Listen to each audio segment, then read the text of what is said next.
গভীৰ জংঘলত মাজনিশা চলিল ড্ৰোন আক্ৰমণ।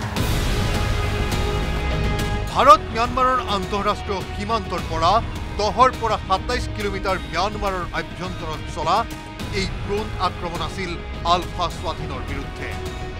মাজনিশা প্ৰায় 12 বজাত আৰম্ভ কৰা এই ড্ৰোন আক্ৰমণ প্ৰথমে চলে আলফা স্বাধীনৰ ইষ্টাৰ্ণ কামাণ্ডৰ মুখ্য কাৰ্যালয়ত। বিদ্ৰোহী সংগঠন আলফা স্বাধীনৰ নিম্ন সদনৰ অধ্যক্ষ নয়ন মেধি ওৰফে নয়ন অসমৰ নেতৃত্বত থকা ইষ্টাৰ্ণ কামাণ্ডৰ মুখ্য কাৰ্যালয়ত চলা মাজনিশাৰ প্ৰথমটো ড্ৰোন আক্ৰমণত নিক্ষেপ কৰা হয় প্ৰায় 70টা বোমা। এই আক্ৰমণত ঘটনাস্থলীতে নিহত হয় লেফটেনেণ্ট জেনেৰেল নয়ন মেধি। গুৰুতৰভাৱে আহত হয় ব্ৰিগেডিয়াৰ গণেশ লাহন আৰু কৰ্ণেল প্ৰদীপ অসম। গুৰুতৰভাৱে আহত দুয়োগৰাকী নেতা 2 ঘণ্টাৰ পাছতে মৃত্যু হয়। ইষ্টাৰ্ণ কামাণ্ডৰ মুখ্য কাৰ্যালয়ৰ পাছতে ড্ৰোন আক্ৰমণ চলে অৰুণাচলৰ আন্তঃৰাষ্ট্ৰীয় সীমান্ত পাংচুপাছৰ সিপাৰে থকা আৰাকান কেম্পত। মাজনিশা চলা ড্ৰোন আক্ৰমণত আৰাকান কেম্পত নিক্ষেপ কৰা হয় প্ৰায় 50টা বোমা। এই আক্ৰমণত আৰাকান কেম্প বিস্তৰভাৱে ক্ষতিগ্ৰস্ত হয়। ম্যানমাৰৰ গভীৰ জংঘলত থকা আলফা স্বাধীনৰ এই কেম্পকেইটাৰ লগতে মণিপুৰী বিদ্ৰোহী সংগঠন PLAৰ কেম্পতো চলিল ড্ৰোন আক্ৰমণ। অৱশ্যে মণিপুৰী বিদ্ৰোহী সংগঠন PLAৰ কেম্প কিমান ক্ষতিগ্ৰস্ত হ'ল সেয়া অস্পষ্ট। আলফা স্বাধীনে এই আক্ৰমণ সন্দৰ্ভত আনুষ্ঠানিকভাৱে সদৰি কৰা মতে ড্ৰোন আক্ৰমণৰ আঁৰত ভাৰতীয় সেনা জড়িত।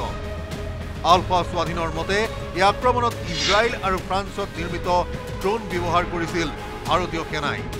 কিন্তু এই আক্ৰমণৰ সন্দৰ্ভত কোনো কথা আনুষ্ঠানিকভাৱে স্বীকাৰ কৰা নাই ভাৰতীয় সেনা বা নিৰাপত্তা সংস্থাই। উল্লেখযোগ্য যে দেওবাৰে দ্বিতীয়টো প্ৰেছ বিবৃতি দি আলফা স্বাধীনে দাবী কৰে যে ভাৰতীয় সেনাই দেওবাৰে দ্বিতীয়বাৰৰ বাবে কেম্পত আক্ৰমণ কৰে। এই আক্ৰমণত ভাৰতীয় সেনাই মিছাইল ব্যৱহাৰ কৰা বুলি দাবী কৰিছে আলফা স্বাধীনে। লেফটেনেণ্ট জেনেৰেল নয়ন মেধিৰ অন্ত্যেষ্টিক্ৰিয়া চলি থকাৰ সময়তে চলা এই মিছাইল আক্ৰমণত নিহত হয় ব্ৰিগেডিয়াৰ গণেশ লাহন আৰু কৰ্ণেল প্ৰদীপ অসম। কিন্তু ইষ্টাৰ্ণ নাগালেণ্ডৰ এক সূত্ৰই দাবী কৰা মতে প্ৰথমটো ড্ৰোন আক্ৰমণতেই গুৰুতৰভাৱে আহত হোৱা গণেশ লাহন আৰু প্ৰদীপ অসমৰ মৃত্যু হয়।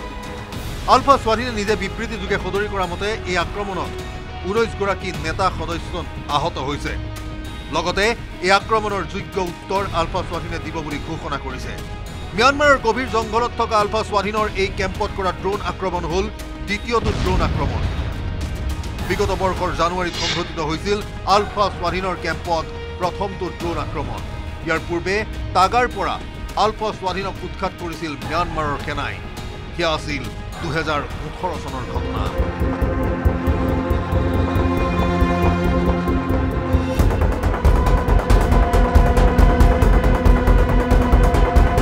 Bureau report news 18 Assam north east.